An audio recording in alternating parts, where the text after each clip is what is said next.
မင်္ဂလာပါတကယ်ချင်းတို့အဲ့တော့ဒီနေ့ကတော့ live မောင်ပါနော်မက်ဆီဖန်တွေနဲ့ရိုနယ်ဒိုဖန်တွေအပြိုင်ဆိုင်ပလိနေကြတာဒီဘလူကိုပြန်လို့တကယ်ချင်းတို့တွေ့ကြမယ်လို့ထင်ပါတယ်နော်ဆိုတော့ကောင်းပါလေကောင်းပါဆိုတခြားမဟုတ်ပါဘူးကျွန်တော်တို့ positive view သမားဆိုတော့ကြံတာမတွေ့ဘောလုံးဝါသနာရှင်တယောက်အနေနဲ့ကံကောင်းတယ်ဘာလို့လဲလို့မေးစရာရှိအောင်နော်ဘာလို့ဒီနှစ်ယောက်ကိုတွေ့ခွင့်ရတာကံထူးရလို့ပဲတွေ့ရအောင်နော်တကယ်ကျွန်တော်တို့အဲ့လိုပဲတွေ့ပါတယ်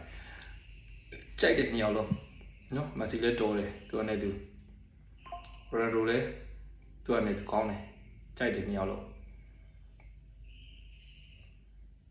တကယ်ကျွန်တော်အကြောင်းသိပါတယ်နော်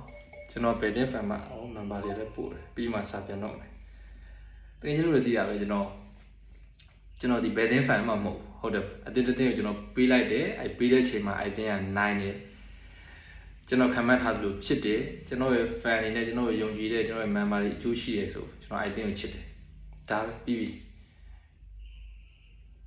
ဒါပေမဲ့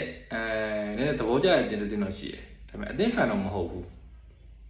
fan လို့ပြောမယ်ဆိုတော့မဟုတ်ဘူးနည်းနည်းသဘောကျတဲ့တင်းတော့ရှိတယ်အဲ့ဒါ Real Madrid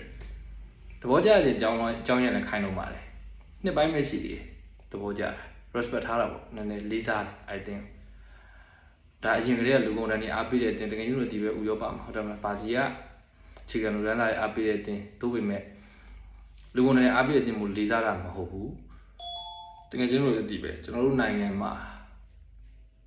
ငလျင်စလုပ်ပြီးဆိုတော့ပထမဦးဆုံးဝမ်းနေခြင်းထိမ့်မှတ်နဲ့ငြိမ်သက်ခဲ့တဲ့အတင်းက Real Madrid တင်ဖြစ်နေတဲ့အတွက်ကျွန်တော်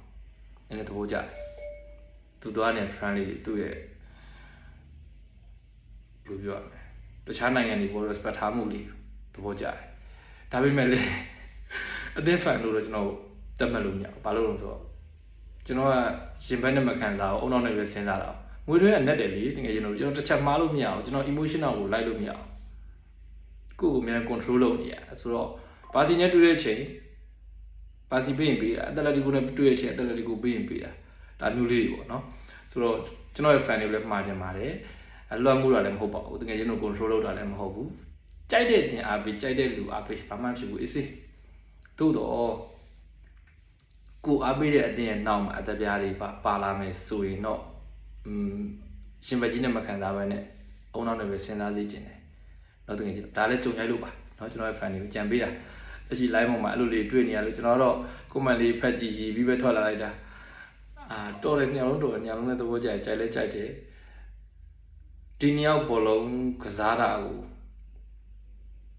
တောက်လျှောက်နီးပါကြည်ဝင်ရခဲ့တဲ့အတွက်လေကိုဘောလုံးနဲ့ပတ်သက်လာကန်ထူးတယ်လို့လည်းခံယူထားတယ်ဆိုတော့ဒါပါပဲเนาะကြုံကြိုက်လို့ပြောပြတာเนาะတကယ်ကျွန်တော်ဒီကကြိုက်ပါဘယ်တင်း fan ပဲဖြစ်ဖြစ် main fan ပဲဖြစ်ဖြစ် AI fan ပဲဖြစ်ဖြစ်เนาะတခြားဘယ်တင်း fan ပဲဖြစ်ဖြစ်သို့တော့အားပေးမယ်ဆိုလေဒီတိုင်းချစ်တဲ့စိတ်လေးနဲ့ပဲအားပေးစေချင်တယ်အကယ်၍အဲ့နောက်မှာတရားတွေပါလာမယ်ဆိုရင်တော့အုံနောက်နဲ့စဉ်းစားစေချင်တယ်ဖြစ်နိုင်မဖြစ်နိုင်ဘူးပေါ့နော်ကျွန်တော်ပြောနေကြစကားလေးတစ်ခုရှိပါတယ် live မှာဒီအပိုင်းမှာကျွန်တော်အချိန်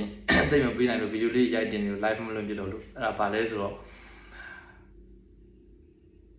အုံနောက်နဲ့ပဲစဉ်းစားရင်မကြီးနဲ့မခံစားနဲ့သူတို့ဖလားရလို့လေကိုယ်တွေမုတ်တစ်ခုစားရတာမဟုတ်ဘူးငွေတွေရနဲ့တယ်နောက်ပြီးတော့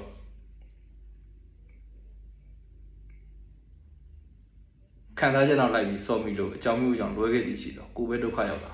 နောက်တကယ်ကျွန်တော်ဆိုတော့အဓိက emotion ကို control လုပ်ခိုင်းတာပါထင်ချုပ်ခိုင်းတာပါခံစားချက်တွေတော့တိတ်မလိုက်ပါနဲ့နောက်တကယ်ချင်းတို့အဲ့လိုပြောချင်တာပါโอเคအဲ့တော့မနေ့ကတော့လည်းကိုးသွင်းသွားပြီဆိုတော့သူ့အကြောင်းရင်းနေမီဒီယာတွေလည်းငြိမ်တဲ့လောက်တော့ငြိမ်သွားပါပြီနော်ကျွန်တော်အဲ့ဒါလေးတွေးမိပြီးပဲပြုံးမိတယ်နောက်တကယ်ချင်းဆိုတော့ဒီညမှာလည်းတကယ်ကျွန်တော်ရဲ့ fan တွေအတွက်ပွဲကောင်းလေးတစ်ပွဲရွေးချယ်ပေးခဲ့မယ်လीနောက်တကယ်ကျွန်တော်အဲ့ပွဲကပဲပွဲလဲဆိုရင်တကယ်ကျွန်တော်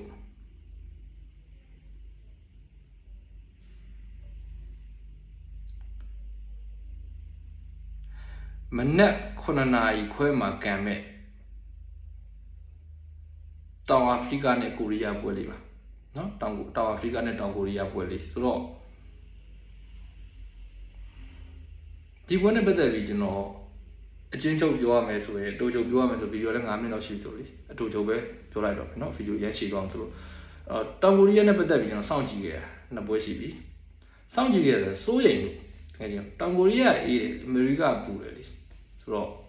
ယာဒီဥဒုနဲ့ပတ်သက်ပြီးတော့မှကစားသမားတွေကစားနိုင်ပါမလားကောင်းပါလေခုနောက်ပိုင်းဟိုဟာတွေကလည်းဘောလုံးပွဲတွေကလည်းမိနစ်20ကျော်22မိနစ်လောက်ဆိုရင်ခဏနားပြီးတာဆိုတော့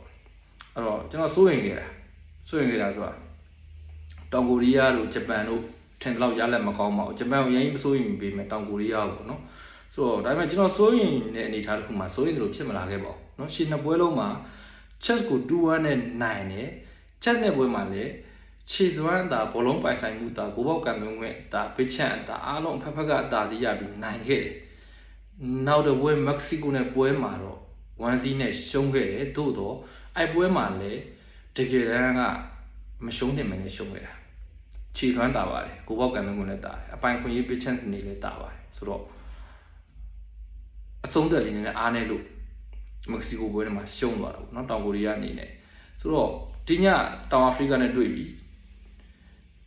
တောင်ကိုရီးယားလည်း3မှတ်ဒုတိယနေရာမှာအဲ့မှာတောင်အာဖရိက1မှတ်နဲ့အဆင့်4နေရာမှာ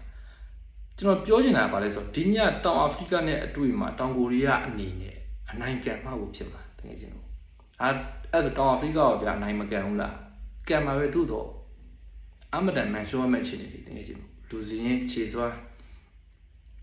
အဖက်ကအားနေတာ哦ဆိုတဲ့ခါကျတော့ကျွန်တော်ကတော့တောင်ကိုရီးယားကိုပဲကြိုက်တယ်။ဘာကြောင့်ကြိုက်တာလဲတောင်ကိုရီးယားဒီတကယ်ချင်းလို့အဆင့်2နေရာမှာဒုတိယနေရာမှာ3မှတ်ပဲရတယ်။မက္ကဆီကိုက6မှတ်မက္ကဆီကို6မှတ်နဲ့အဆင့်1နေရာမှာရောက်နေလို့ကြိုက်တယ်တကယ်ချင်းလို့ရှင်းပြောရမယ်ဆိုတကယ်ချင်းလို့မက္ကဆီကိုကဒီညချက်ကိုရှုံးလိုက်လို့ရတယ်ရှုံးပေးလိုက်လို့ရတယ်မက္ကဆီကို6မှတ်ချက်က1မှတ်နိုင်တော့ချက်က4မှတ်ဖြစ်မက္ကဆီကိုနိုင်သွားခဲ့သည်ရှိတော့အဲ့4မှတ်ဖြစ်တဲ့အချိန်မှာတောင်ကိုရီးယားကတကယ်ချင်းလို့တောင်အာဖရိကကိုမနိုင်မနဲ့ရှုံးခဲ့ကြည့်သွားပြီနောက်တစ်ခါကျတော့တိုက်ရိုက်ဝင်တော့မဟုတ်ဘူး3မှတ်နဲ့အဲ့အဆင့်4နေရာနေထွက်ရမှာဆိုတဲ့ခါကျတော့ကြိုက်တယ်တောင်ကိုရီးယားကိုရလက်အဖြစ်ခံမှန်းမယ်ဆိုလို့ရှိရင်တကယ်ချင်းတို့မိနစ်90အတွင်းအနိုင်တကူကတော့ဖြစ်တယ်တကယ်ချင်းတို့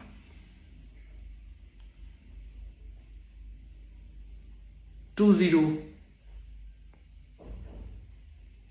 2-1-3-1 ရလက်မျိုးခံမှန်းပါတယ်အဲ့ထက်ပိုချုပ်ပြီးတော့ခံမှန်းမယ်ဆိုလို့ရှိရင်တကယ်ကျွန်တော်ကိုရလက်အဖြစ်ကျွန်တော်